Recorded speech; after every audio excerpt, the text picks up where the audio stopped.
Right now, we want, and I want, and you told me on Discord to watch Logan Paul is horrible. Leaked messages. I saw that video yesterday from Jamari that I am a subscriber of him, and I was like, what the fuck? Logan Paul leaked messages? Let's hop on it, bro. Remember.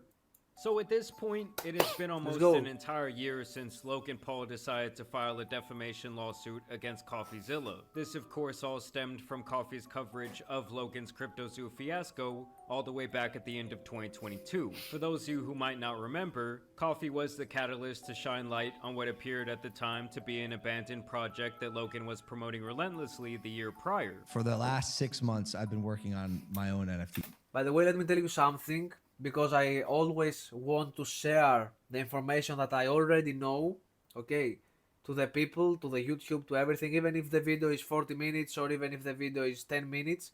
I want to tell you that the things that we know about Jake Paul, about Logan Paul, is that he is in the shadow of his brother's success. It's also that he was Mickey Mouse like Disney kid on his early years, and after that he just became a clone and doing bad and cringe things for views. So I'm not gonna be like, oh my god, what he did, he sent this message, but let's see what is so bad to call him horrible, you know?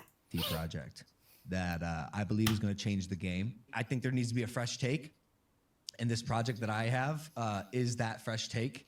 September 1st, cryptozoo.co. This was supposed to be a Damn, bro! Again, we're talking about crypto, bro. Why everybody trying to what the fuck? Everybody trying to milk some people for oh my god, bro. Damn.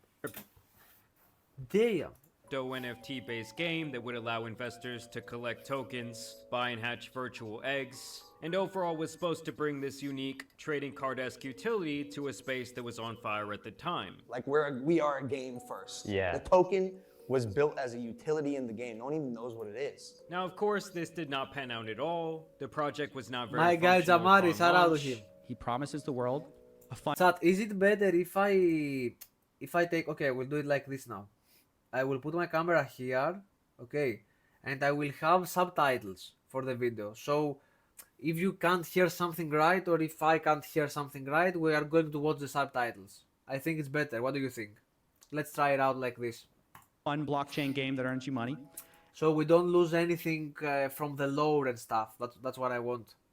And he did nothing, and the project was left abandoned. And many investors felt left in the dark as Logan had seemingly moved on to his next shiny toy, 99 Originals. We launched Originals, 99 Originals, the project I mentioned, and the project that I've been working on for 9 months. Traveled the world, took a bunch of Polaroids, minted them as NFTs. The buyer gets the original one-on-one Polaroid, forming the Originals DAO. Thank you so much for being here, Chad. Treasury that can vote what to do with the funds. And it's been amazing. The first one sold for, I think, 60K. The next one was 100K. Of course, Coffee then drops his 3-part series, and he exposes Logan and really the entire team of shady people he had assembled By the to way, let me spearhead tell this you- venture. Now, in the Let me tell you that all those videos are going to be uploaded on my YouTube channel called like this. Okay, or Unknown Dimension. So check it out if you really like a more cutted and more like fixed content, you know? And most of the blame was actually put on the main 2 developers, Eduardo Ibanez and Jake Greenbaum, both of which are believed to have profited millions of dollars from their manipulation of the project. But of course, with Logan being the big name in the room, all these videos were really marketed around him. But now I'm in a place where I actually do have to thank him for shining light on this. He just messed up by pointing the finger 100% at me in saying that there was any sort of fraud or scam taking place intentionally. He had hired basically criminals who were selling on the back end, like some of the tokens. I think his mentality was, let me just move on. And while the 3 main videos in this series specifically are not listed in the actual So he took it on another level. He hired some criminals, I can't assume anything because I don't really know them, to run his business. This is what to run his tokens. W. Logan. complaint, as it was beyond the statute of limitations by the time Logan would file this. 2 later released videos and a tweet were sufficient enough for Logan to sue him for both libel and defamation, claiming that Coffee continued to paint him as a scam. I'm not gonna stop the video again. But if somebody's watching it right now on Twitch, or if somebody's watching it on YouTube right now, please type me. Why everybody is trying to scam people with coins, bro? Why everybody's trying to scam people with coins? Bro, you are making tons of money, bro, from WWE, from YouTube, TikTok, Instagram. Why they're doing it? And why? And the other question is, did anybody fail for this trap after 1 year, 2 years that it's still happening? For real, did you fall on the trap, chat? Did you ever bought a coin that somebody said that it's going to make you money? Because if you did, I don't know. Scammer who was operating in bad faith, despite knowing the actual truth about what was going on in the background. This was a far cry from when Logan had initially gone on record thanking CoffeeZilla following the series. CoffeeZilla is not a criminal.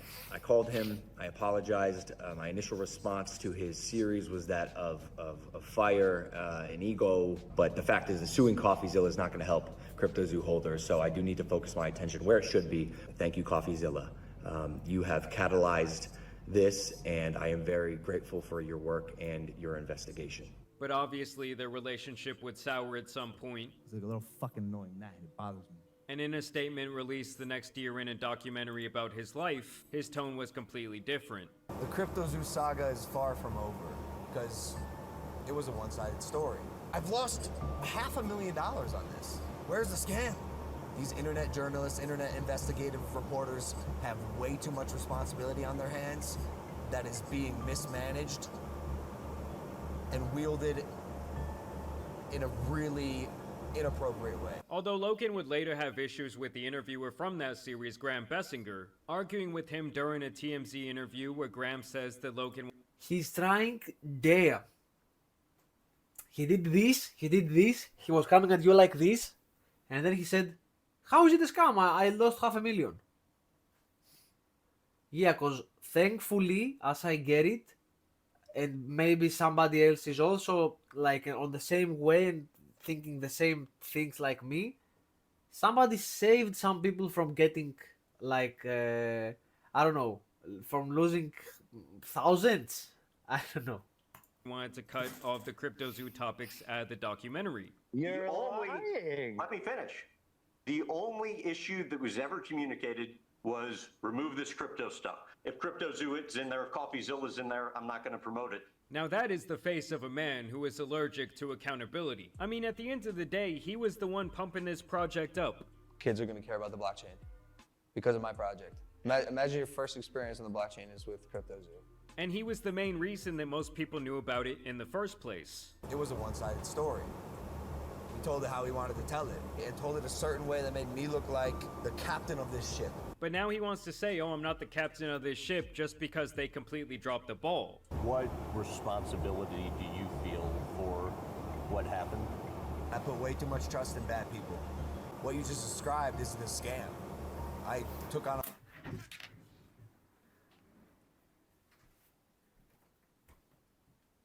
What the fuck? What the fuck? Bro, you are a multimillionaire. You are a multimillionaire.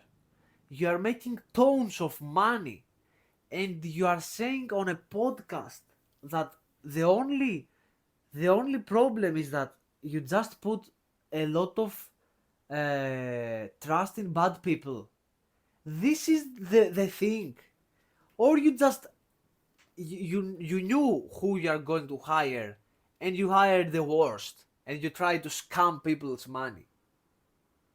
What the fuck? Yeah, chat, tomorrow I'm going to launch a new site. Tap the link in the description and you have to put your email code, okay? It's not a scam. I'm not gonna scam your email and hack everything. Do it. Trust me. Oh my god, what? I put my trust on wrong people, chat. Sorry for losing all your personal things. This is not crazy, bro. This is the same thing. As you see there and as you will see in these filings, A lot of this is actually about the scammer label, and the literal verbiage of how it was used by CoffeeZilla. 6 months ago, I investigated CryptoZoo, a scam created by Logan Paul and a team of criminals. Logan Paul is refunding people he scammed if they promise to stop suing him. This is what makes this such a massive con. This guy sold millions. Oh shit, I'm gonna drop the fuck. He's gonna pay the people who he scammed. What the? Whoa! Too much information. Wait. He's gonna pay the people who he scammed. He's gonna pay the money that they lost if they stop suing him. What the fuck?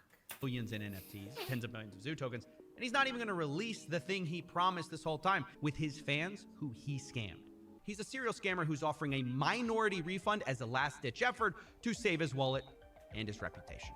And now over the last year, there have been several moves made by the legal teams of the two sides, as well as the judge who will potentially be in charge of this case. And at this point, you have had things that have occurred that go against both parties. I'm talking about leaked text messages, ulterior motives, hidden phone recordings, and letters from the judge himself to see behind the curtain. He wants to see everything from the one-year investigation CoffeeZilla did regarding CryptoZoo back in 2022. CoffeeZilla, on the other hand, has essentially been protected from handing out this information due to some sort of journalist protection law. But Logan's team says that he needs to see this information to prove the actual malice against him in the defamation and libel case. Because his entire argument is that CoffeeZilla not only called him a scammer, but did so knowing that Logan was actually the good but clueless person in the CryptoZoo situation. But because Logan is a public figure, he has to prove actual malice.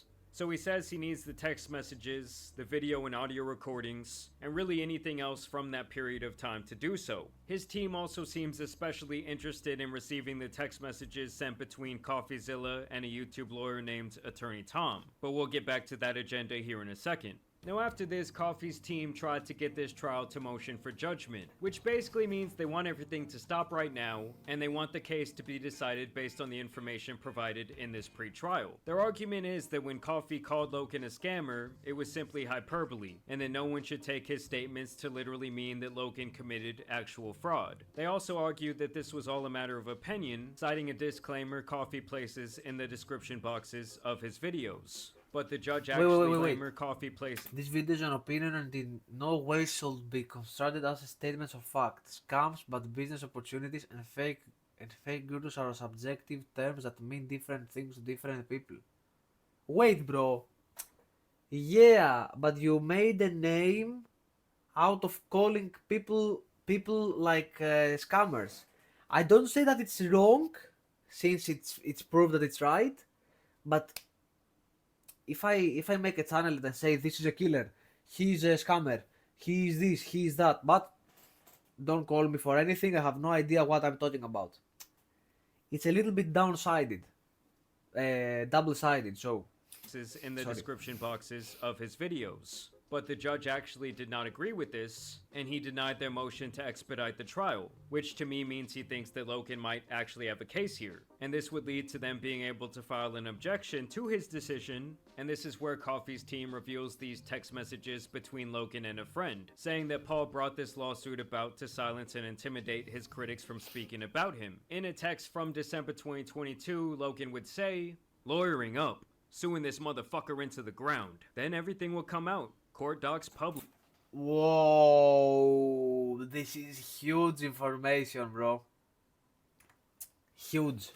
So everyone will see what happened for the good or bad. To let others know it's not worth coming at you, there is a price to pay. That's the idea. I see the momentum building because the throne is being shook right now. Need to shut it down. Public humiliation is always more effective. Totally agree. They also claim that Logan admitted to suing CoffeeZilla to straight up make his life more difficult and drain him of money, obviously adding major levels to his stress. They even say that Logan is straight up trying to punish him for reporting on the topic. In January of 2023, he would say via text message, "Zilla will pay one way or another. Make sure of it." They even note that when Logan's friend tried to talk him off the ledge, saying that he shouldn't really give a shit because he's a very successful billionaire, he replied in turn that he was a... He's billionaire. He's not even millionaire. and he's trying to scam some people. Bro, as I said on the last video of Jumper, of like how it's the name 22, Adam, no Jumper, no LeBron James, he wasn't a billionaire. He was a millionaire, but being a billionaire and trying to scam people, if I have $50, bro, I will be happy with those money, bro. If I make $50 every month from Twitch, I will be happy with this shit, bro. But to try and scam my community, I will never do this shit, bro. Never. Petty billionaire. And mark my words, bro. Mark my words, no joke. And that he knows CoffeeZilla would have a hard time paying for a legal team and the potential damages incurred from the case. All while this litigation money is simply child's play for Logan's bankroll. I want the people who wronged me to suffer, while I continue to get wins on their grave. I mean, goddamn, this sounds like he thinks he's in an anime or some shit. I mean, based on these texts, it's hard for me not to conclude that he is looking for revenge on those who threw dirt on his name. I should note here that Logan has also sued the two guys, Eduardo and Jake, for the CryptoZoo failure. I mean, obviously I was surprised at this CoffeeZilla lawsuit from the start, but now we are seeing that there might be an ulterior motive beyond the pettiness. Because in their rebuttal, Coffee's team speculates that Logan is only doing this lawsuit against him as some sort of 4D chess move to help defend himself in a class action lawsuit he is currently facing over the same CryptoZoo project. That is where this guy Attorney Tom really comes into play, as he is the lawyer who is spearheading that class action lawsuit. So now they want to see all of him and Coffee's communication, like what were these guys really saying? Because in getting all of the information for one case, he would essentially... He fucked them up, bro.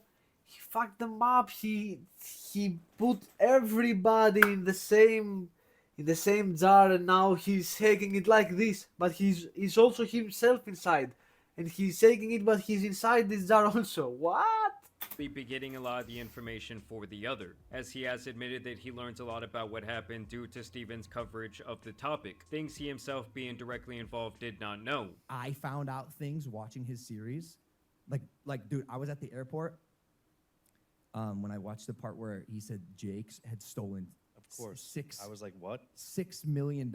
But now CoffeeZilla's team wants this case consolidated with the ongoing class action lawsuit, saying that the fundamentals in both cases are the same. Basically whether or not Logan scammed his fans in CryptoZoo. Even making a very nice Venn diagram that probably cost Coffee a cool couple thousand to produce. So it's like, did he scam people or not? And in Coffee's case, if he didn't, did Coffee defame Logan enough for clicks, knowing that Logan was caught off guard by the situation and trying to make things right in the background, or at least that's what Logan's standpoint is. But we're gonna have to see what happens from here. I think that Logan is in a stage where he tried to kind of play the good guy to get the public favor back on his side for years. And now he's to the point where his mantra is, well, if everyone already thinks I'm an asshole, I might as well embrace the role. And I truly think that's at least half of what's going on here, like beyond the pettiness, beyond wanting to do this discovery of all this information. I think that he's just embracing the villain role. But I do want to know what you guys think about this down below. I also want to thank you guys for watching.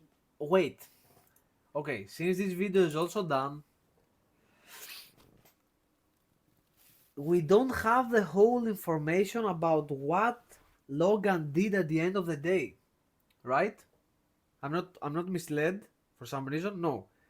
So from now on, I will particularly, or not even, I will daily check out the socials to watch what the fuck is Logan Paul doing, bro. Cause rag pulling $6 million and getting away with it, and I don't know why he's using the same scam and why everybody is falling for the same joke. But bro, I don't know, YouTube and Twitch, tell me what you are feeling about it. If somebody, as I said on the beginning, if somebody ever fell for this piece of shit, I guess.